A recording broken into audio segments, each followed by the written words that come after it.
Drama की starting होती है हमारी मैजिकल गर्ल जेनी के साथ, जो कि अभी माउंटेन से यहाँ सिटी आई होती है। और तभी जैसे वो एक टैक्सी में बैठती है तो देखती है कि टैक्सी ड्राइवर के ऊपर काली शक्तियों का असर होता है और वो इसे कोई और ही जगह लेकर चला जाता है और फिर जेनी के ऊपर अटैक करने वाला होता है। इतने में जेनी अपने मैजिकल पावर से बहुत ही इजीली उसे सबक सिखाती है। तो फिर उसे भी पता लगता है कि ये तो रियल मास्टर निकली। जेनी कहती है कि अभी 5 मिनट में मुझे फो ग्रुप कंपनी लेके चलो, नहीं तो फिर तुम्हारी सोल को मैं छोड़ूंगी नहीं।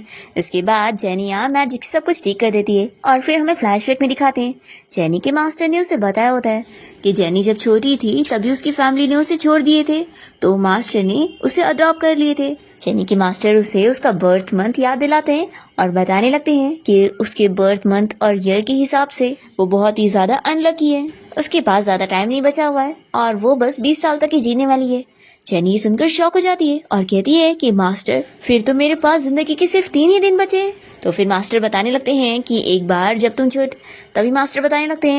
छोटी थी तो मैंने तुम्हारी शादी फिक्स करा था और वो लड़का बहुत ही ज्यादा लकी है और उसकी वजह से तुम अपनी जिंदगी बचा सकती हो और उसके अलावा तुम्हारी कोई हेल्प नहीं कर सकता है।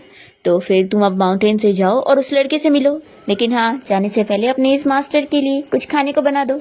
तो जेनी तो तुरंत ही अपनी मैजिकल पावर से यहाँ से गायब हो जाती है। फिर फ्लैशबैक खत्म होता है और जेनी यहाँ फो ग्रुप कंपनी के सामने पहुंच जाती है और सोचती है कि 12 बजने में सिर्फ 6 मिनट बचा हुआ है और मेरी जिंदगी के पल खत्म होते जा रहे हैं, पता नहीं वो लड़के को मैं ढूंढ पाऊंगी कि नहीं। इतने में इस कंपनी का सीईओ बाहर आ रहा होता है जिसका नाम फुशिन है और जेनी यहाँ पर उसके लिए आई होती है और उसे देखते ही खुश हो जाती है और भागते हुए जैसे ही उसके पास बैठती है तो गार्ड्स उसे रोकने जा रहे होते हैं। तो जेनी यहाँ अपने मैजिकल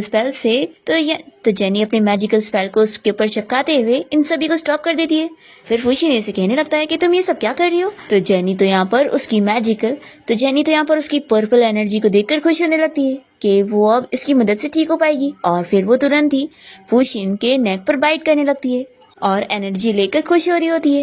इतने में फुशिन फिर उसे अपने से दूर कर देता है और जेनी के पास अच्छी खासी एनर्जी आ गई थी, इसलिए वो बहुत ही खुशी अपनी मैजिक से जल्दी से सब कुछ रिलीज करती है। फिर गार्ड्स इसे देखकर बातें करने लग जाते हैं कि हमारे फो ग्रुप कंपनी की सीईओ को इस विलेज गर्ल ने बाइट कर ली। जेनी तो खुशी कह रही होती है कि ये लड़का सच में बहुत ही ज्यादा लकी है, इसे एक बार बाइट करते ही मुझे इतनी एनर्जी मिल गई है कि मैं मजे से 3 दिन जीऊंगी। पर फिर फुशिन तो यहाँ जेनी से बहुत ही गुस्सा हो जाता है और अपने गार्ड से कहता है कि अभी इस लड़की को पकड़ो। तो फिर जेनी कहने लगती है कि तुम्हें गलतफहमी हो गई है, मैं तो तुम्हारी फियांसी हूँ और मैं यहाँ पर तुमसे हेल्प लेने के लिए आई हूँ। तो फुशिन बताने लगता है कि मेरा छोटा भाई अभी बीमार है और वो बेड पर है और उसकी लाइफ का तो भरोसा नहीं है, तो मैं तुम्हारी क्या हेल्प करूंगा, तुम बहुत ही अनलकी हो। और मैं फुशिन 20 साल का हो चुका हूँ और आज तक मैंने कभी नहीं सुना कि मेरी कोई फियांसी भी है। जेनी कहती है कि कोई बात नहीं, अब तो जान गए हो ना, मैं तुम्हारी फियांसी हूँ और मेरा नाम जेनी है। तभी फुशिन यहाँ जेनी को ऐसे देखते हुए सोचने लग जाता है कि आखिर इसे देखकर मेरा दिल इतना जोर का क्यों धड़क रहा है। फिर वो अपने गार्ड से कह देता है कि इसे यहाँ से लेकर जाओ। फिर गार्ड्स जेनी को जबरदस्ती पकड़ के लेके जाने लगते हैं।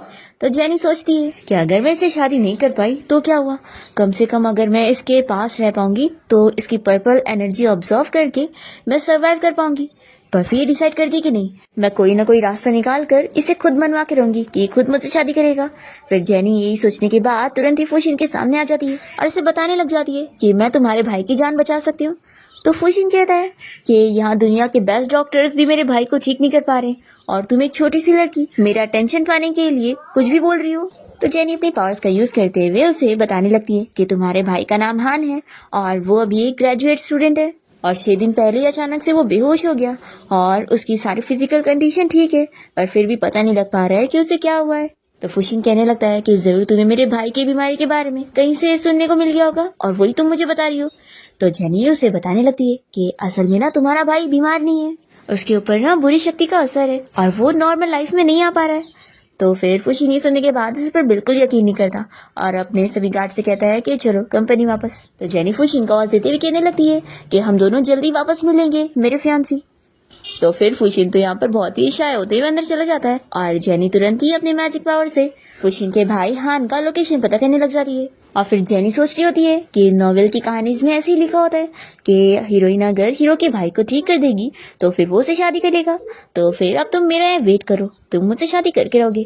और फिर यही सोचकर जेनी यहाँ से चली जाती है। फिर इसके बाद फुशिन यहाँ अपने घर आया होता है, जहाँ पर उस रूम में उसका भाई बेहोश लेटा होता है और उसके ग्रैंडपा पूछ रहे होते हैं कि आखिर हान को कब होश आएगा।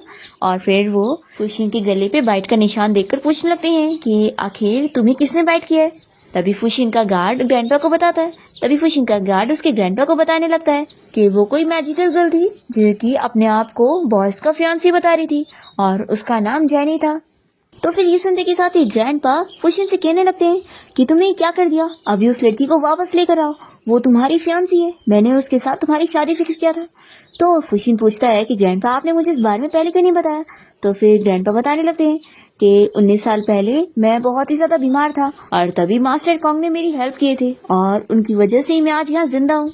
तो तभी मैंने मास्टर की ग्रैंड डॉटर के साथ तुम्हारी शादी को फिक्स कर दिया था। तो फुशिन ये जानने के बाद अपने ग्रैंडपा से कहने लगता है कि ग्रैंडपा आपने मुझे इतनी आसानी से बेच दिया। तो फिर ग्रैंडपा रोने की एक्टिंग करते हुए कहते हैं कि मेरी लाइफ कितनी बेचारी है, लगता है मुझे 19 साल पहले ही मर जाना चाहिए था और मास्टर की मदद नहीं लेनी चाहिए थी। तो फिर फुशिन अपने ग्रैंडपा को रोकता है कि ग्रैंडपा आप ऐसा मत करो, मैं उस लड़की को अभी ढूंढता हूँ। और फिर वो अपने गार्ड्स को ऑर्डर देता है कि अभी इसी वक्त उस जेनी नाम की लड़की को ढूंढने के लिए जाओ। फिर हम देखते हैं जेनी को, जो कि फुशिन के भाई हान की सोल को ढूंढ लेती है, जिसको यहाँ एक छोटे बच्चे भूत ने कैद करके रखा होता है क्योंकि उसकी सोल बच्चे की तरह बहुत ही अच्छी और प्यारी है। जेनी उस लिटिल फेरी की सोल को ले लेती है और हान से कहती है कि चलो अब मैं तुम्हें लेके चलती हूँ। फिर हान तो बहुत ही खुश होने लग जाता है और कहता है कि तुम कितनी अमेजिंग मास्टर हो। जेनी कहती है कि तुम ना मुझे अब से सिस्टर इन लॉ बोलो। तो फिर ही कहता है कि आखिर तुम सिस्टर इन लॉ कैसे, और वो उसके पीछे जाता है। फिर ये लोग जा ही रहे होते हैं, तभी सामने से यहाँ पर फुशिन के गार्ड्स आ जाते हैं और इन्हें देखकर हान कहने लगता है कि ये तो मेरे भाई के गार्ड्स है ना। फिर गार्ड्स जेनी को बताने लगते हैं कि मिस्टर फुशिन ने आपको इनवाइट किया है और हमें आपको उन तक लेके जाने के लिए बोला है। जेनी कहती है कि अच्छी बात है, तुम लोग टाइम पर आ गए, मैं टैक्सी लेने से बच गई। तभी हान भी बात करने लगता है। तो जेनी कहती है कि कुछ बोलो मत, क्योंकि वैसे भी ये लोग तुम्हारी कोई बातें नहीं सुन सकते। तो ये पूछता है कि मैं कैसे चलूंगा। तो जेनी उसकी सोल को अपने बैग में डाल लेती है और फिर इन गार्ड्स के साथ चली जाती है। दूसरी तरफ हम देखते हैं कि फुशिन और उसके ग्रैंडपा ने यहाँ पर किसी मास्टर को भी बुलाए होते हैं घर पे, क्योंकि अब तक बहुत सारे डॉक्टर्स ने हान को चेक करने के बाद ये बता दिए हैं कि वो लोग उसकी बीमारी को नहीं ठीक कर सकते क्योंकि इसकी बीमारी अजीब है। तभी ये जो ठगी मास्टर यहाँ पर आया होता है, ये यहाँ पर झूठा मास्टर बनने की एक्टिंग कर रहा होता है और वो कहने लगता है कि वो इसकी बीमारी ठीक कर देगा। तो फुशिन बहुत ही खुश हो जाता है और कहने लगता है कि आप बस मेरे भाई को ठीक कर दो, आपको मैं 5 मिलियन देने के लिए तैयार हूँ। तो इतने ज्यादा पैसों का नाम सुनकर ये ठगी मास्टर तो बहुत ज्यादा खुश हो जाता है और अपना निडल निकाल लेता है हान का ट्रीटमेंट करने के लिए। तभी इतने में यहाँ जेनी पहुंच जाती है और उसे कहती है कि रुक जाओ, उसे कोई बीमारी नहीं है बल्कि उसकी सोल खो गई है। तो फिर फुशिन यहाँ जेनी को देखकर कहने लगता है कि तुम यहाँ पर क्या कर रही हो। तो जेनी कहती है कि तुम मुझे यहाँ से तभी भगाना जब तुम नहीं चाहते होंगे कि तुम्हारे भाई की जान बचे। फिर ग्रैंडपा फुशिन से पूछने लग जाते हैं कि ये कौन है। तो फुशिन उन्हें बताता है कि ग्रैंडपा ये वही लड़की है। फिर यहाँ वो जेनी को समझाने लगता है कि देखो ये तुम्हारी जगह नहीं है, यहाँ पर मैजिकल पावर से कुछ असर नहीं होगा, मुझे एक डॉक्टर की जरूरत है और मिस्टर जैंग ने कहा है कि ये मेरे भाई को ठीक कर देंगे। तो जेनी कहती है कि ये बंदा तुम्हारे भाई को नहीं ठीक कर पाएगा। तो फिर ये मास्टर का स्टूडेंट यहाँ जेनी को चिल्लाने लगता है कि मेरे मास्टर के अलावा कोई भी इसे ठीक नहीं कर सकता है। और फिर जैसे ये नीडल यूज करने जा रहा होता है, तभी जेनी फुशिन से कहती है कि रोको इसे। और फिर यहाँ पर वो हान की सोल को उसके अंदर डाल देती है, क्योंकि अगर अभी नहीं डाला गया तो फिर उसकी सोल वापस से कभी रिटर्न नहीं हो पाएगी। और फिर वो सोल डालने के बाद उसके ऊपर मैजिक का यूज करती है ताकि उसे होश आ जाए। फिर जैसे यहाँ पर हान को होश आता है तो वो जेनी का हाथ पकड़ के उसे थैंक यू कहने लगता है कि मास्टर आपकी वजह से मेरी जान बच गई, अगर आप मुझे यहाँ ढूंढ के नहीं लाई होती तो वो लिटिल फेरी तो मुझे लेकर चला जाता। तो जेनी कहती है कि कोई बात नहीं, इतनी तारीफ करने की जरूरत नहीं है। फिर तभी यहाँ पर ये मास्टर और उसका चेला यहाँ से जाने लगते हैं कि अब आपके भाई को होश आ गया है तो मिस्टर फुशिन हम चलते हैं। तभी जेनी जल्दी से इनको अपने मैजिक पावर से रोकती है। तो फिर ये लोग तुरंत ही जेनी से माफी मांगने लगते हैं और कहते हैं कि प्लीज हमें छोड़ दो।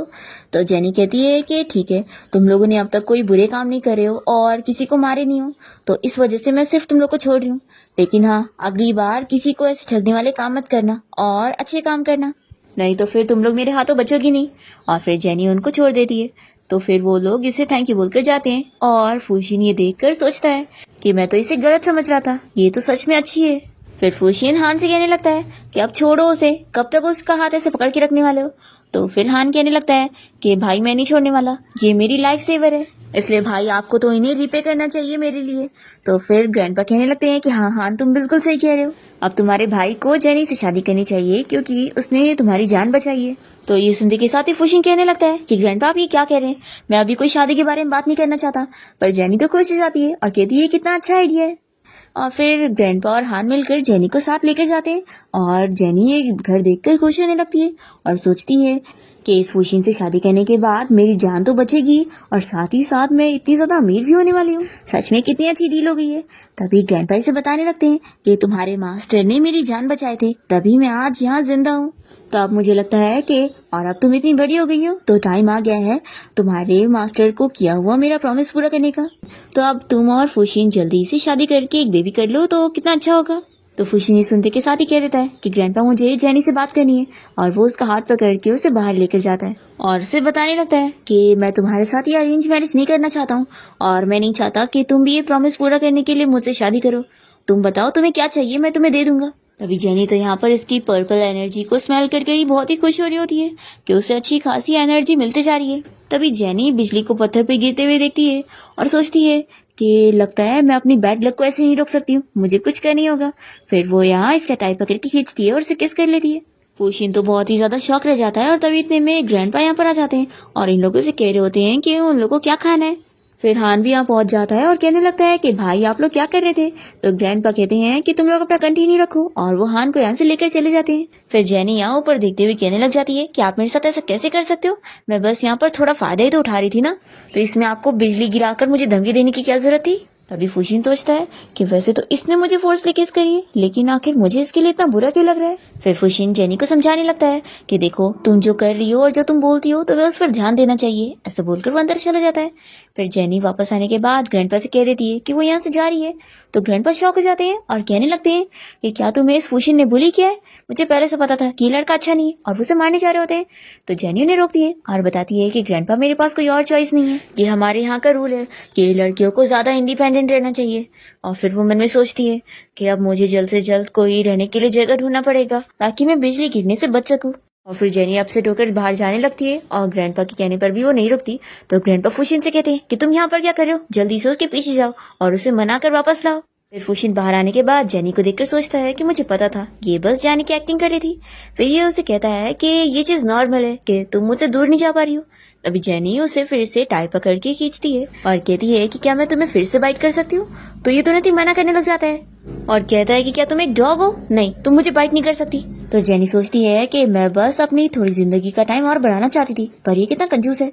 फिर इतने में जेनी को अपनी पावर्स की मदद से कुछ पता लगता है और वो फूशियन को तुरंत ही एक मैजिकल पेपर देती है और कहती है कि ना तुम ग्रैंडपा से कह देना कि वो डॉग से दूर रहे क्योंकि उनकी जान को डॉग से खतरा होने वाला है और ये पेपर उनके पास रखना, तभी वो बच पाएंगे। और फिर ये कहकर जेनी यहाँ से चली जाती है और ये उसे रोक भी नहीं पाता। तभी अपने गार्ड से कह देता है कि जाओ उसे फॉलो करो और उसकी सेफ्टी का ध्यान रखना। फिर इसके बाद हम देखते हैं कि जेनी यहाँ फॉर्च्यून टेलिंग का स्टॉल खोल लेती है और लोग उसके पास आने लगते हैं। पर पहले सभी को लग रहा होता है कि जेनी कोई फ्रॉड बनती है क्योंकि आखिर इतनी यंग लड़की को फॉर्च्यून टेलिंग करना कैसे आ सकता है। पर फिर जेनी सभी को उनका फॉर्च्यून बहुत ही सही बताने लगती है तो सभी लोग खुश होने लगते हैं और बारी बारी उसे पैसे देकर अपना फॉर्च्यून पूछ रहे होते हैं। फिर हम देखते हैं कि शेन को उसका गार्ड इस बारे में बता देता है कि जेनी ने फॉर्च्यून टेलिंग का स्टॉल खोल लिए।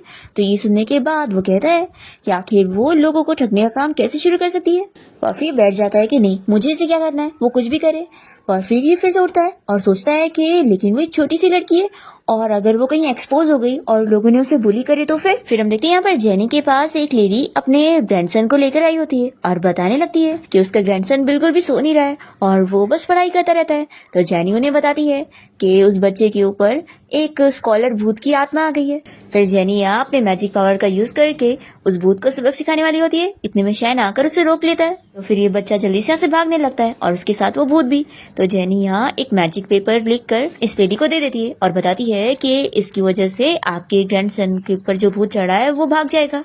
तो फिर ग्रैंडमा इसे पैसे देकर यहाँ से चली जाती है और पैसे लेकर जेनी खुश होती है और बाकी लोगों से कह देती है कि आज का स्टॉल मैं बंद कर रही हूँ। फिर फूशियन जेनी से कहता है कि तुम्हें अगर पैसों की कमी है तो मुझसे ले लो, लेकिन ऐसा लोगों को ठगने वाला काम मत करो। तो जेनी कहती है कि मैं भी तुमसे पैसे लेना चाहती हूँ पर मैं ले नहीं सकती क्योंकि ये मेरे रूल्स के खिलाफ है, नहीं तो फिर गॉड मुझे पनिश करेंगे। और फिर मन में सोचती है कि लेकिन हाँ अगर तुम मुझसे शादी कर लो तो फिर ऐसा नहीं होगा। और फिर वो जाती है एक स्टॉल पर और वेजिटेबल खरीदने लगती है। और फिर जैसे अपने बैग में से पैसे निकालने लगती है तो फुशी ने इसे रोक देता है और कहता है कि ये फ्रॉड से कमाए हुए पैसे इन आंटी को मत दो, तुम्हारी जगह मैं पे कर देता हूँ। फिर ये आंटी जेनी से कहने लगती है कि तुम्हारा बॉयफ्रेंड तो कितना ज्यादा अच्छा है, तुम्हारे बारे में कितना सोच रहा है। तो फिर तुरंत ही फुशिन कहता है कि मैं कोई इसका बॉयफ्रेंड नहीं हूँ। तो फिर आंटी कहती है कि सॉरी तुम जरूर इसके हस्बैंड होंगे, ऐसा बोलकर वो स्माइल कर रही होती है। और फिर वो जैसे यहाँ पर थैली उन लोग को पकड़ाती है तभी जेनी उनका हाथ टच करके जान जाती है और उनसे तुरंत ही बताती है कि आप जल्दी से अपने घर जाओ, आपकी बेटी की जान खतरे में है। तो लेडी कहती है कि तुम्हें कैसे पता चला कि मेरी एक बेटी है। जेनी तुरंत ही अपनी मैजिक पावर से पता कर लेती है और कहती है कि आपकी बेटी पानी में डूबकर मरने वाली है, आप जल्दी से उसे जाकर बचाओ। तो लेडी कहती है कि ऐसा कैसे हो सकता है, मेरी मदर इन लॉ मेरी बच्ची का ख्याल रख रही है। तो फुशिन जेनी से कहने लगता है कि देखो जिंदगी के नाम पर ऐसे मजाक नहीं करते। तो जेनी कहती है कि इसलिए तो मैं बोल रही हूँ क्योंकि मैं किसी की जान बचाना चाहती हूँ। मैंने इतने सालों से कल्टीवेशन करके मैजिक पावर इसलिए नहीं हासिल करी हूँ कि मैं इसका मजाक बनाऊं। मैं लोगों की जान बचाना चाहती हूँ और अच्छे काम करना चाहती हूँ। फिर ये लेडी तुरंत ही अपनी मदर इन लॉ को कॉल करने लगती है पर कोई कॉल नहीं उठा रहा होता है। तो जेनी कहती है कि आप जल्दी चलो नहीं तो फिर लेट हो जाएगा। और ये फुशिन से कहती है कि तुम मुझ पे ट्रस्ट करो। तो फिर वो मान जाता है कि हाँ मुझे तुम पर बिलीव है। फिर ये लोग फुशिन की कार में बैठकर उस लेडी के घर के सामने पहुंचते हैं जहाँ पर एक नदी होती है और वहाँ पर उस लेडी की मदर इन लॉ इसकी बेटी को पानी में डुबाने की कोशिश कर रही थी। तभी ये बच्ची जल्दी से अपनी मॉम के पास आ जाती है और बताने लगती है कि ग्रैंडमा मुझे मारना चाहती थी और उन्होंने कहा है कि आपको मैं नहीं चाहिए हूँ और मेरी जगह आप लोगों को छोटा भाई चाहिए। फिर यहाँ पर इस लेडी का हस्बैंड भी आ जाता है जो कि ड्रिंक कर रहा होता है। तो ये लेडी अपने हस्बैंड और अपनी मदर इन लॉ को चिल्लाती है कि मैं आप लोग के लिए इतनी मेहनत से काम कर रही हूँ और आप लोग मेरी बेटी को मारना चाहते हैं। तो फिर उसकी मदर इन लॉ अपने बेटे से कहती है कि तुम देख क्या रहे हो, मारो इसे। तो फिर ये आदमी जैसे ही यहाँ पर इन लोग के ऊपर हाथ उठाने वाला होता है तभी जेनी इसे मैजिक पावर से रोक देती है।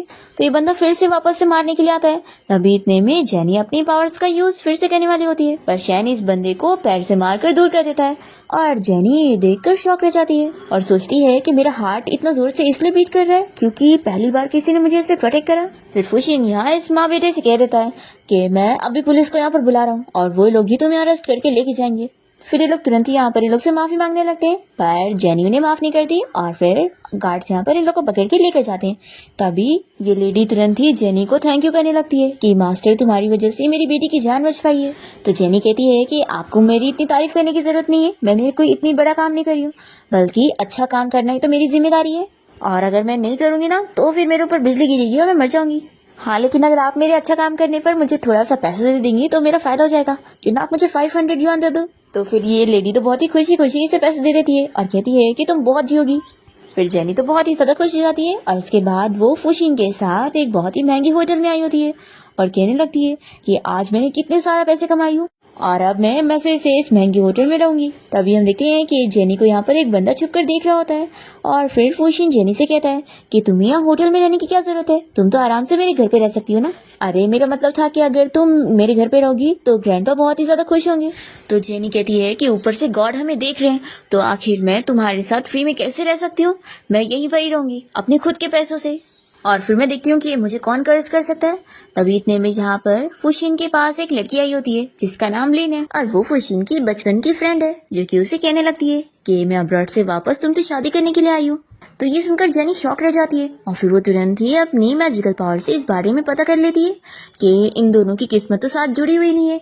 फिर ये जानकर ही खुश होती है कि मैं तो डरी गई थी कि मेरी अब जान बचेगी ही नहीं, लेकिन ऐसी बात नहीं है। फिर यहाँ फुशिन तो लिन को साफ मना कर देता है कि वो बचपन की बातें थी तो उनसे सीरियसली मत लो। तो ये कहती है कि तुम ऐसे कैसे कर सकते हो, मेरे पेरेंट्स ने मेरी जिम्मेदारी तुम्हें दिए थे कि तुम मेरा ख्याल रखोगे। तभी जेनी लिन को इस बारे में बताने लगती है कि तुम्हारी किस्मत के हिसाब से ना तुम्हें ऐसे लड़कों को ध्यान में रखना चाहिए जो कहीं तुम्हें चीट ना करके चले जाए। ऐसे बोलकर जेनी जा रही होती है तो लिन चिल्लाने लगती है कि मुझसे माफी मांगो। तो फिर जेनी कहती है कि अरे हाँ मुझे याद आया और वो सीधा जाकर फुशिन के नेक पर फिर से बाइट करने लगती है। तो ये देखकर लिन चौंक जाती है और चिल्लाने लगती है कि तुम आखिर ये क्या कर रही हो। तो जेनी तो उससे कुछ कहती भी नहीं है और फुशिन से बात करके यहाँ से चली जाती है। तो लिन कहने लगती है कि तुम ये क्या करके गई हो, अभी तक तो मैंने भी फुशिन के साथ ऐसा कुछ भी नहीं करी। फिर यहाँ फुशिन भी लिन से कह देता है कि अब तुम अपने घर जाओ, मैं भी जा रहा हूँ। ऐसा बोलकर ये सीधा घर आ जाता है। तो ग्रैंडपा इसे चिल्लाने लगते हैं कि तुमने जेनी को अपने साथ नहीं लाए तो घर क्यों आए हो। तो ये कहता है कि ग्रैंडपा मैं उसे लाने गया था पर वो घर आने के लिए मानी ही नहीं। फिर इतने में यहाँ पर लिन आ जाती है और उसके हाथ में डॉग को देखकर फुशिन याद करने लगता है कि जेनी ने उसे समझाई थी कि उसके ग्रैंडपा को उसे डॉग से दूर रखना होगा, नहीं तो उनकी जान को खतरा होगा। फिर यही याद करके ये लिन को रोकने लगता है कि तुम इस डॉग को यहाँ पर क्यों लाई हो। तो फिर ये कहती है कि फुशिन तुम मेरे साथ ऐसे कैसे कर रहे हो, मैं बस ग्रैंडपा को मिस कर रही थी तो यहाँ पर उनसे मिलने आ गई। फिर ग्रैंडपा भी फुशिन को समझाने लगते हैं कि ये तुम्हारे पेरेंट्स की फ्रेंड की बेटी है तो तुम्हें इसे अच्छे से ट्रीट करना चाहिए। और फिर ग्रैंडपा तो लिन से कहने लगते हैं कि तुम्हारे पेरेंट्स यहाँ अब्रॉड से नहीं आए ना और तुम यहाँ अकेले रहने वाली हो, तो एक काम करो यहीं पर रुक जाओ। तो लिन तुरंत ही मान जाती है और कहती है कि मैं अपना लगेज भी लेकर आई हूँ। फिर इतने में यहाँ पर हान आ जाता है और वो कहने लगता है कि ग्रैंडपा आखिर आप ऐसे कैसे किसी दूसरी लड़की को हमारे घर में आने दे सकते हैं, अभी तो सिस्टर इन लॉ भी यहाँ पर नहीं आई है। तो फिर लिन कहने लगती है कि तुम सिस्टर इन लॉ उस विलेज की लड़की को कह रहे हो, वो इस घर की डॉटर इन लॉ बनने लायक है ही नहीं। तो फिर हान को गुस्सा आ रही होती है तो ग्रैंडपा उसे रोकते हैं कि इसे झगड़ा मत करो। तभी लिन वो जेनी का दिया हुआ मैजिकल पेपर देख लेती है और तुरंत ही इसे फाड़ देती है और कहती है कि इसे वही विलेज गर्ल ने दी होगी ना। तो यहाँ पर फुशिन उसे रोकने की भी कोशिश करता है तो पर तब तक वो फाड़ चुकी होती है और फिर वो मन में प्लानिंग करने लग जाती है कि कैसे वो जेनी को इन लोगों की लाइफ से निकालेगी। और फिर ग्रैंडपा हान के साथ मिलकर डिस्कस करने लगते हैं कि उन लोगों को कैसे भी करके जेनी को जल्द से जल्द घर पे लाना होगा, नहीं तो फिर उसकी डॉटर इन लॉ वाली पोजीशन कोई और ही लेके चला जाएगा। फिर हान तुरंत ही जेनी को कॉल करके बताता है कि ग्रैंडपा बीमार है तो सिस्टर इन लॉ आप उन्हें देखने आओ। तो फिर जेनी सुनते के साथ ही तुरंत ही यहाँ पर फुशिन के घर के बाहर पहुंचती है और तभी यहाँ लेन आकर इसे रोकने लगती है कि तुम वो फैमिली में बिल्कुल नहीं जा सकती हो और तुमने सोची भी कैसे कि ये लोग तुम्हें पसंद करेंगे। और वो उसका मैजिकल पेपर उसे दिखाती है कि उसने फाड़ चुकी है। तो जेनी ये देखकर कहने लगती है कि तुमने ये क्या करी, अब ग्रैंडपा की जान को खतरा हो सकता है। तो फिर लिन कहती है कि ग्रैंडपा क्या तुम्हारी वजह से ठीक रहने वाले, तुम्हें क्या आता जाता होगा, और मैं तुम्हें बता दूं कि फू फैमिली की डॉटर इन लॉ मैं बनूंगी, तुम नहीं। फिर जेनी फिर भी अंदर जाने की कोशिश करती है तो लिन कहती है कि तुम यहाँ से कहीं नहीं जा सकती। इतने में ग्रैंडपा की चीखने की आवाज आती है और हमें पता लगता है कि इस डॉग के ऊपर काली शक्तियों का असर होता है और वो उन्हें काट लेता है और फिर वो यहाँ हॉस्पिटल में होते हैं। फिर डॉक्टर तो इन लोगों को जवाब दे देता है कि ग्रैंडपा को कोई रेबीज नहीं हुई है। तो फिर वो समझ नहीं पा रहा है कि आखिर उन्हें हुआ क्या है, इसलिए वो कुछ कर ही नहीं सकता। ऐसा कहकर डॉक्टर चला जाता है। फिर फुशिन लिन से पूछने लगता है कि ये डॉग तो तुम्हारा था ना। तो वो कहती है कि फुशिन मुझे भी नहीं पता, मैं तो इसे अब्रॉड से लेकर आई थी और अब तक तो ये मेरी सारी बातें सुन रहा था, पता नहीं इससे ऐसा क्यों किया। इतने में यहाँ जेनी आ जाती है और कहती है कि तुम झूठ कह रही हो। और फिर जेनी यहाँ बताने लगती है और ये प्रूफ कर देती है कि इसने जानबूझ के ग्रैंडपा को अटैक करने के लिए उस डॉग को यहाँ पर लेकर आई थी और उस डॉग के ऊपर काली शक्तियों का असर था, जिसको कोई और नहीं बल्कि किसी मास्टर ने किया है जो कि जेनी का दुश्मन है। फिर फुशिन और हान भी से चिल्लाने लगते हैं कि तुमने हमारे ग्रैंडपा को मारने की कोशिश की। तो फिर ये कहती है कि ऐसी बात नहीं है, मैं तो बस इस जेनी को सबक सिखाना चाहती थी और कुछ भी नहीं। तो फिर जेनी कहती है कि अब तुमने अपने मुंह से ही बोल दी, तुम मुझे सबक सिखाना चाहती थी और ग्रैंडपा मेरा साथ दे रहे थे, इसलिए तुमने सोची कि पहले तुम उनको रास्ते से हटाओगी। तो लिन जेनी को चिल्लाने लगती है कि तुम्हारी वजह से ग्रैंडपा हर्ट हुए और वो जाकर जेनी को धक्का दे देती है, पर तभी फुशिन उसे गिरने से बचा लेता है। तो लिन कहने लगती है कि फुशिन आखिर तुम इस लड़की को क्यों प्रोटेक्ट कर रहे हो। तो फुशिन बताता है कि ये मेरी फियांसी है इसलिए। फिर तभी ग्रैंडपा की तबीयत खराब होने लगती है तो जेनी फुशिन से कहती है कि तुम मुझ पे ट्रस्ट करो, मैं ग्रैंडपा को ठीक कर सकती हूँ। फिर वो अपनी सारी मैजिकल पावर का इस्तेमाल करके ग्रैंडपा को तो ठीक कर देती है, पर फिर उसे चक्कर आ रहा होता है और फिर वो फुशिन से कहती है कि मैं रेस्ट करने के लिए जा रही हूँ और वो तुरंत ही चली जाती है। तभी लिन यहाँ पर आकर फुशिन से कहने लगती है कि मुझे माफ कर दो, मैंने ये सब जानबूझ के नहीं की थी और मैं ग्रैंडपा को हर्ट नहीं करना चाहती थी, तो प्लीज मेरे पेरेंट्स ने तुम्हारी इतनी केयर करे उसकी वजह से मुझे अभी के लिए माफ कर दो। तो ये से चिल्लाता है कि मेरी ग्रैंडपा को अभी रेस्ट करने की जरूरत है, तुम बाहर निकलो। फिर जेनी जब यहाँ रूम में आती है तो उसकी तबीयत बहुत ज्यादा खराब हो चुकी होती है, उसके मुंह से भी खून आ रहा होता है। तभी मास्टर जेनी से मिलने आ जाते हैं और उसे बताने लगते हैं कि अब उसकी जान बचने वाली नहीं है। फिर जेनी यहाँ बेहोश होने लगती है। तभी इतने में फुशिन यहाँ पहुंचता है और वो मास्टर से कहने लगता है कि प्लीज आप जेनी को बचा लो। तो मास्टर तो जवाब दे देते हैं कि वो कुछ नहीं कर सकते। तभी फुशिन कहता है कि नहीं, मैं जेनी को बचा सकता हूँ और मैं ये कर लूंगा। और वो तुरंत ही उसे किस करने लग जाता है क्योंकि उसे पता है कि ऐसे ही वो ठीक हो रही थी। और फिर वो उसे कहने लगता है कि तुम बस ठीक हो जाओ, मैं तुम्हारे लिए कुछ भी कर सकता हूँ। तो जेनी तुरंत ही उठ जाती है और कहती है कि मैं चाहती हूँ कि तुम मुझसे शादी करो। तो फिर फुशिन तो चौंक जाता है कि तुम बिल्कुल ठीक हो। तो फिर वो मास्टर से पूछने लगता है कि जेनी की जान को खतरा है और वो बहुत ही कम जीने वाली है, लेकिन अगर वो उससे शादी कर लेगा तो उसकी जान बच जाएगी। तो फुशिन ये सुनने के बाद जेनी का हाथ पकड़ के उसे कहता है कि अगर तुम्हारी से जान बच सकती है तो मैं तुम्हारे साथ अभी इसी वक्त मैरिज सर्टिफिकेट लेने के लिए तैयार हूँ। तो जेनी खुशी खुशी उससे हाँ कहती है और फिर दोनों ही अपना सर्टिफिकेट लेकर कोर्ट से बाहर आ जाते हैं। और जेनी सोच रही होती है कि क्या सच में अब मेरी जान बच पाएगी। तभी इतने में बिजली कड़कने लगती है और फुशिन जेनी की केयर करते हुए उसे हक कर रहा होता है। तो फिर बिजली इन लोगों के ऊपर नहीं गिरती है और जेनी बहुत ही खुश हो जाती है कि शादी करने में सच में बहुत ही फायदा हुआ। फिर फुशिन इसे खुश देखकर सोचता है कि आज मुझे पता लग रहा है कि मैं इसकी सच में बहुत ज्यादा केयर करता हूँ। फिर फुशिन तो जेनी को यहाँ अपनी फीलिंग्स के बारे में बताने वाला होता है, पर इतने में यहाँ फुशिन के ग्रैंडपा और जेनी के मास्टर आ जाते हैं और ये दोनों इन लोग के लिए बहुत ज्यादा खुश होते हैं। और फिर जेनी के मास्टर उसका पल्स चेक करके कहते हैं कि अब उसका वो जहर खत्म हो चुका है और अब उसकी जान बच सकती है क्योंकि उसके ऊपर से कर्ज हट चुका है। और फिर मास्टर कहने लगते हैं कि अब टाइम आ गया है कि मैं वापस से अपने माउंटेन पर जा रहा हूँ। और वो फुशिन के ग्रैंडपा से कह देते हैं कि वो जेनी का अच्छे से ख्याल रखे क्योंकि अब वो उनकी ग्रैंड डॉटर इन लॉ बन चुकी है। फिर ग्रैंडपा और मास्टर यहाँ से चले जाते हैं और ग्रैंडपा और मास्टर यहाँ से चले जाते हैं और जेनी फुशिन से कहने लगती है कि तुमने मेरे लिए इतना बड़ा सेक्रीफाइस करे हो मुझे शादी करके मेरी जान बचाने में, तो फिक्र मत करो, मैं फ्यूचर में तुम्हारे लिए रिस्पॉन्सिबल रहूंगी। तो फुशिन कहता है कि मैंने कौन सा तुम्हारी हेल्प करने के लिए सब कर रहा हूँ, मैं तो बस तुम्हें रिपे करने के लिए सब कर रहा हूँ क्योंकि तुमने मेरे ग्रैंडपा की जान बचाई थी, इसलिए तुम्हें रिस्पॉन्सिबल होने की जरूरत नहीं। जेनी कहती है अच्छा, लेकिन मैंने तो सुनी थी कि जब मुझे होश नहीं आया था तो तुम मेरे लिए बहुत ज्यादा ही रो रहे थे। तो फिर फुशिन ये सुनकर चुप हो जाता है और तभी हम देखते हैं यहाँ पर लिन को, जो कि इन लोग को देख रही होती है और वो सोचती है कि अब मैं जेनी को रास्ते से हटा दूंगी। फिर इसके बाद ये लोग घर आ जाते हैं और ग्रैंडपा फुशिन और जेनी से कहने लगते हैं कि अब तुम दोनों की शादी हो गई है तो तुम लोग को बेबी करने के बारे में सोचना चाहिए। हान भी कहता है कि हाँ भाई, मुझे भी एक नेफ्यू चाहिए। तो फिर फुशिन कहता है कि ग्रैंडपा अभी तो हमारी शादी हुई है ना, तो ये बहुत ज्यादा जल्दी है और वैसे अभी मुझे कंपनी में कुछ जरूरी काम है। तो ग्रैंडपा चिल्लाने लगते हैं कि तुम बस काम काम काम करते रहते हो। तो तभी जेनी कहती है कि ग्रैंडपा मुझे भी याद आया, मुझे भी अपना स्टॉल लगाने के लिए जाना है और वो जल्दी से भाग जाती है। फिर फुशिन भी खुश हो जाता है और ग्रैंडपा से कहता है कि मैं भी अपनी कंपनी जा रहा हूँ।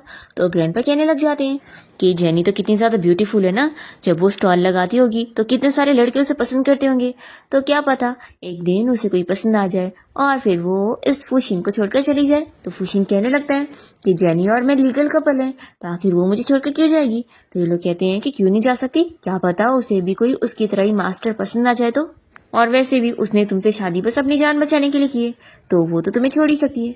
तो फुशिन सुनने के बाद जेलस होने लगता है और वो सीधा जेनी को पिक करने के लिए पहुंच जाता है और उसे कार में बैठने के लिए बोलता है। तो जेनी भी कार में बैठ जाती है। तभी जैसे वो उसका सीट बेल्ट लगाने जाता है तो वो खुद पहले ही लगा लेती है, तो ये शौक रह जाता है। फिर फुशिन जेनी को बताने लगता है कि अब हमारी शादी हो गई है ना, तो मैं हर रोज तुम्हें स्टॉल के बाद पिक करने आऊंगा और ये तुम्हारा शादी का बेनिफिट है। तो जेनी सुनकर खुश हो जाती है और फिर वो फुशिन के ऊपर से काला धुआं आता हुआ देखकर समझ जाती है कि उसकी जान खतरे में। तो फिर वो उसे स्लो ड्राइव करने के लिए बोलती है और तभी रास्ते में रोड पर कोई कांटा रखा होता है जिसकी वजह से इन लोग का एक्सीडेंट होने वाला होता है।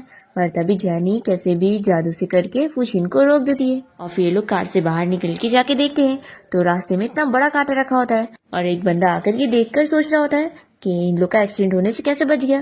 तभी जेनी कहती है कि अच्छा, तो इसे तुमने रखे हो, लगता है तुम्हें मरने का बहुत ही शौक चढ़ रहा है, तो मुझे बता देती, मैं तुम्हें डायरेक्ट हेवन में पहुंचा देती। तो फिर ये मन में सोचता है कि मास्टर ने तो मुझे कहा था कि मैं ऐसे करके इस फुशिन को मार दूंगा, पर ये तो बच गया। फिर ये एक्टिंग करने लगता है और कहता है कि किसने कहा है कि इसे मैंने यहाँ पे रखा हूँ और उल्टा तुम लोग ठीक से ड्राइव नहीं कर रहे थे। तो फुशिन इसे चिल्लाता है कि मैं मिस्टर फुशिन कहीं पे भी ड्राइव करूँ, तुम्हें से क्या। तो जैसे ही इसे पता लगता है कि ये फुशिन है तो फिर ये तुरंत ही उससे माफी मांगता है और उसे जेनी के खिलाफ भड़काने लगता है कि आखिर आप इस लड़की को अपनी वाइफ कैसे बना सकते हो, ये तो एक विलेज गर्ल है और आपके बिल्कुल लायक नहीं है। जेनी को सुनकर गुस्सा आती है और वो अपने पावर की मदद से इसे नील डाउन करवाती है और कहती है कि अब ये तुम्हारी पनिशमेंट है कि तुम रात तक ऐसे ही नील डाउन करोगे, और फिर ये बोलकर वो चली जाती है। तो फिर भी ये उठ नहीं पा रहा होता है क्योंकि अब ये मैजिक की वजह से यहीं पर ही रहेगा। तो ये गुस्से में सोच लेता है कि मैं उन लोग को जरूर सबक सिखाऊंगा। फिर दूसरी तरफ हम देखते हैं कि फुशिनिया जेनी के साथ उसकी स्टॉल लगाने के लिए भी पहुंच जाता है। तो जेनी से दूर करती है और फिर वो अपना काम शुरू कर देती है और लोगों को आवाज देने लगती है। तभी वो सारे लोग यहाँ पर आ जाते हैं जिन लोगों ने जेनी से पहले अपना फॉर्चून पूछे थे और वो लोग इसकी तारीफ करने लगते हैं कि वो सारी चीजें सच हुई थी। फिर तभी यहाँ पर जेनी से मिलने के लिए उसका सीनियर ब्रदर भी आया होता है और जेनी उसे देखकर खुश होती है और काफी सारी बातें करने लगती है। तो ये देखकर फुशिन जेलस हो रहा होता है और फिर जेनी अपने सीनियर ब्रदर को घर भी ले आती है लंच के लिए। तो जेनी और फुशिन को ऐसे साथ देखकर सीनियर ब्रदर तो खुश होता है और वो यहाँ से चला जाता है। और फिर इसी के साथ ही रात में हम देखते हैं कि ग्रैंडपा जेनी और फुशिन को यहाँ रूम में लेकर आते हैं और दिखाते हैं कि ये वेडिंग रूम मैंने स्पेशली तुम लोग के लिए प्रिपेयर करा हूँ, तो अब अच्छे से रेस्ट करो, मैं जाता हूँ। और फिर ग्रैंडपा के जाने के बाद दोनों ही बहुत ही ऑकवर्ड फील कर रहे होते हैं। और फिर जब जेनी शावर लेने चली जाती है तो फुशिन सोच रहा होता है कि उसे इतना टाइम क्यों लग रहा है। फिर जेनी जैसे यहाँ पर आती है तो ये कहता है कि क्यों ना आज हम अपनी वेडिंग नाइट मनाए। जेनी कहती है कि हाँ तुम बिल्कुल सही कह रहे हो, कितनी गर्मी लग रही है ना। फिर इतने में फुशिन तो उसे किस करने वाला होता है पर जेनी तो जल्दी से जाकर एसी का बटन ऑन करती है। तो ये कहता है कि क्या तुम यही कहना चाहती थी। जेनी कहती है तो क्या। फिर फुशिन हवा खाने का बहाना करके बाहर जाता है तो देखता है कि ग्रैंडपा और हान यहाँ पर दरवाजे के बाहर कान ही लगा रहे थे।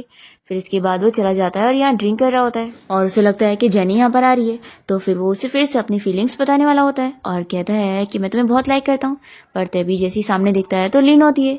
तो ये कहती है कि लगता है तुम मुझे देखकर बहुत ही डिसअपॉइंटेड हो गए। तो फिर फुशिन कह देता है कि मैंने तुम्हारे पेरेंट्स से बात कर लिया और मैं तुम्हें कुछ ही दिन में अब्रॉड भेज रहा हूँ। तो फिर लिन कहने लगती है कि बस अब्रॉड जाने से पहले मेरी एक छोटी सी रिक्वेस्ट पूरी कर दो, मैं चाहती हूँ कि तुम मेरे साथ एग्जीबिशन में चलो। तो फिर फुशिन मान जाता है।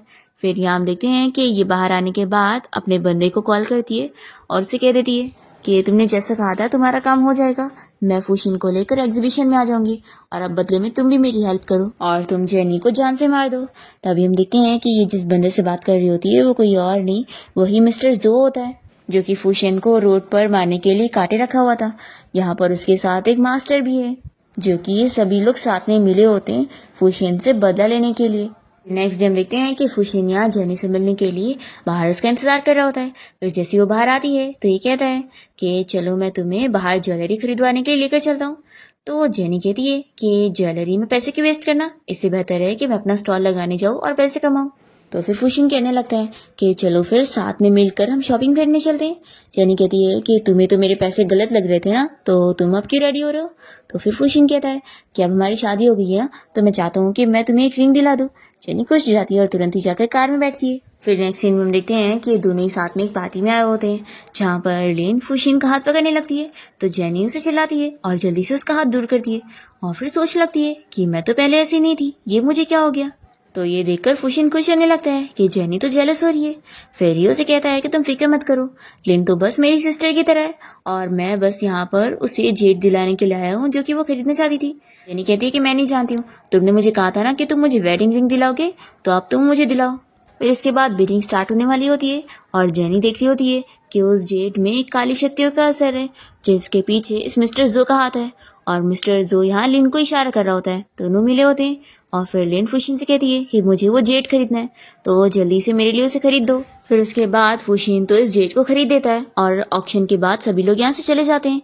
तभी इतने में इस काली शक्तियों का असर होता है और फुशिन तो जेनी का गला दबाने लगता है उसे मारने के लिए। और तभी यहाँ पर वो मिस्टर जो और वो मास्टर यहीं पर ही आ जाते हैं और ये लोग खुश होने लगते हैं। और फिर फुशिन तो यहाँ जेनी के नाइट पर बाइट भी करने लगता है। तो फिर जेनी उसे चिल्लाती है कि फुशिन तुम कितने ज्यादा बेकार हो, आखिर ऐसे कौन बाइट करता है। तो फिर ये लोग शॉक हो जाते हैं और फुशिन भी जेनी से कहने लगता है कि तुमने ही तो मुझे रियल एक्टिंग करने के लिए बोली थी ना, सॉरी मुझसे गलती हो गई, मैंने कुछ ज्यादा ही एक्टिंग में साथ दे दिया।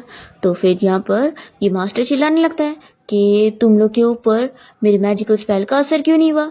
तो जेनी कहती है कि तुम्हें क्या लग रहा था कि हम लोग अब तुम्हारे वश में हुए होंगे, मैं तो पहले ये जान गई थी और मैंने फुशिन को एक्टिंग करने के लिए बोली थी ताकि तुम लोगों का असली मकसद हमें पता चल सके। तो फिर ये मास्टर से चिल्लाता है कि मैं 10 साल से इंतजार कर रहा था तुम्हें मारने के लिए, तो भी मैं इतनी आसानी से हार नहीं मानूंगा और तुम्हें मार के रहूंगा। और फिर वो अपनी पावर्स का इस्तेमाल करने लगता है। तो जेनी तो यहाँ पर उसे रोक देती है और फिर वो कुछ नहीं कर पाता है।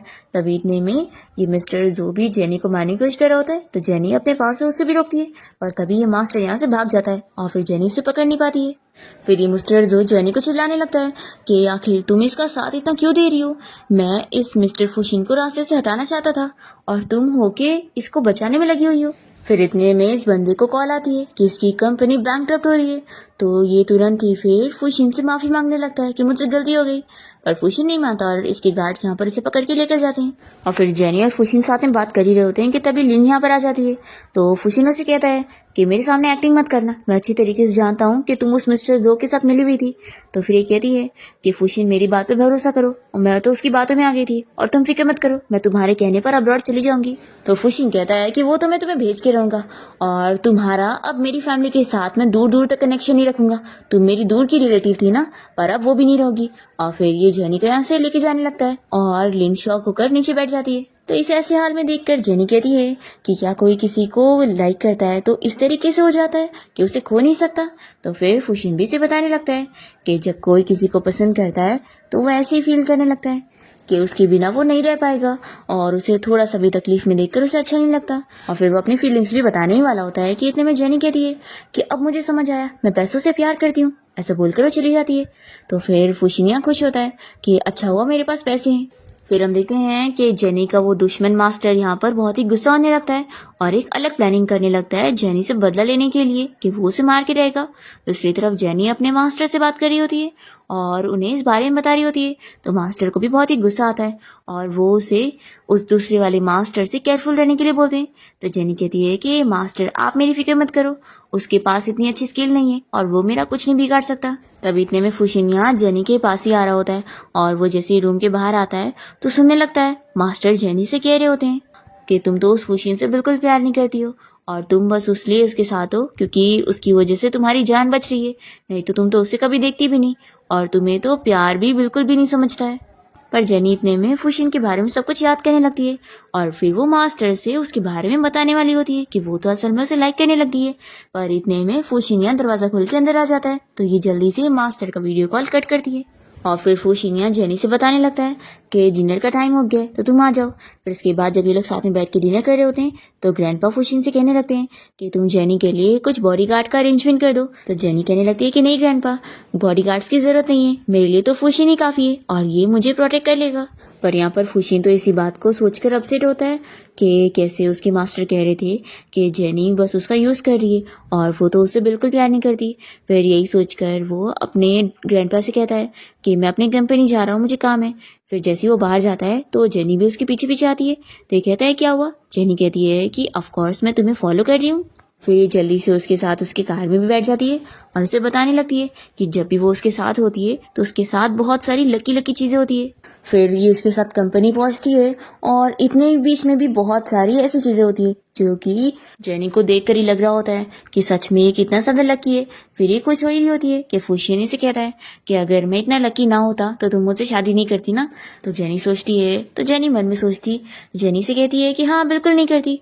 और वो मन में सोचती है कि यही मेरी डेस्टिनी है, तो अगर मैं इससे शादी नहीं करूंगी तो मैं तो मर जाऊंगी। फुशिन से पूछता है कि क्या तुम जानती हो प्यार क्या होता है। जेनी कहती है कि नहीं।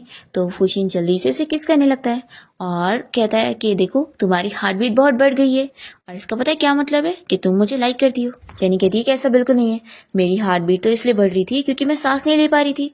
और वैसे ये बताओ कि तुम्हें ये चीज कैसे पता कि अगर किसी को लाइक करते हैं तो हार्ट बीट बढ़ती है, कहीं तुम किसी को लाइक तो नहीं करते हो।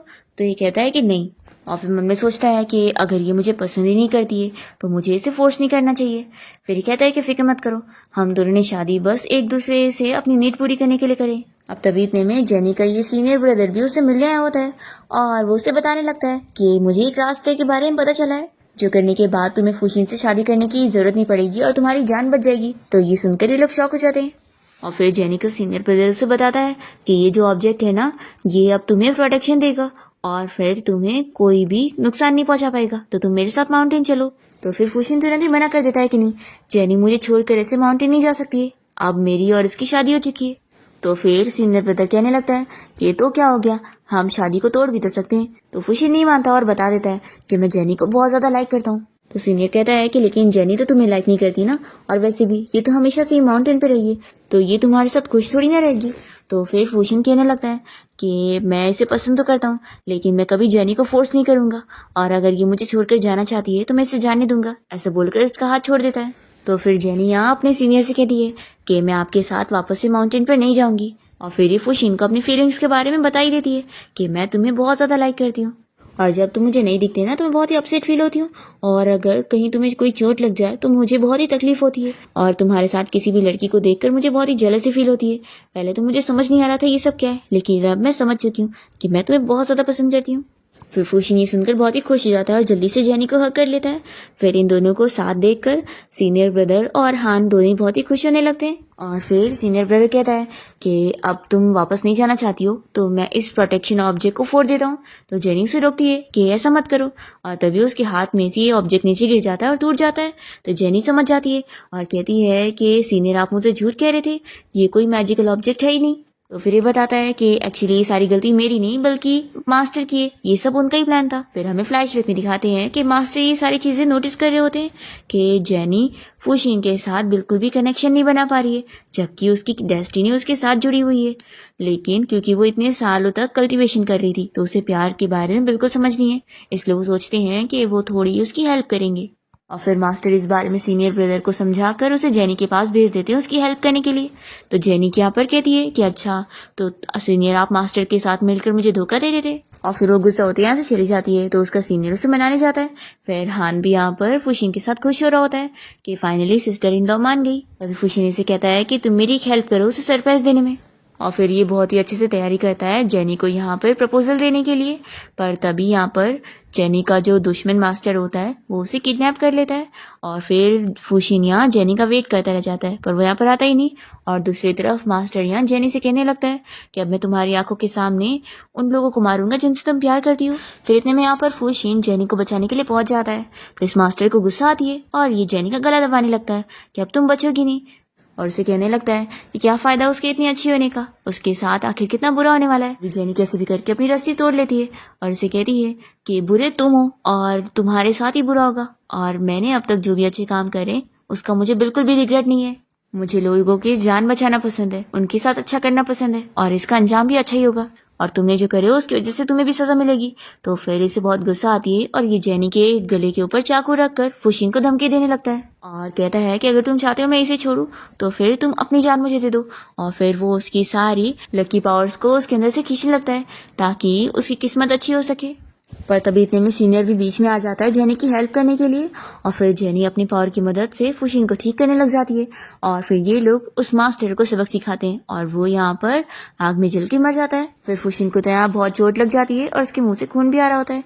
तभी वो जेनी को अपनी फीलिंग्स के बारे में बताने लगता है और कहता है कि वो उससे मिलकर बहुत ज्यादा खुश है, और फिर उसे रिंग दिखा के प्रपोज करता है और फिर बेहोश हो जाता है। तो जेनी उसके लिए बहुत रोने लगती है, और फिर इसके बाद जेनी भी बेहोश हो जाती है। और जैसे ही उसे होश आता है तो मास्टर उसे बताते हैं कि फुशीन को तो अभी भी होश नहीं आया। फिर ये उसके लिए बहुत रोने लगती है और फिर यहाँ फुशीन को होश आ जाता है। तो जेनी बहुत ही खुश होती है। फिर कुछ टाइम बीत जाता है और जेनी और फुशीन अपनी लाइफ में खुश होते हैं। और तभी इतने में यहाँ कंपनी में ग्रैंडपा और हान आए होते हैं और फुशीन को बताने लगते हैं कि उनकी कंपनी बैंकरप्ट हो रही है। तभी इतने में जेनी यहाँ पहुंचती है और कहती है कि आप लोग फिक्र मत करो, सब कुछ ठीक है।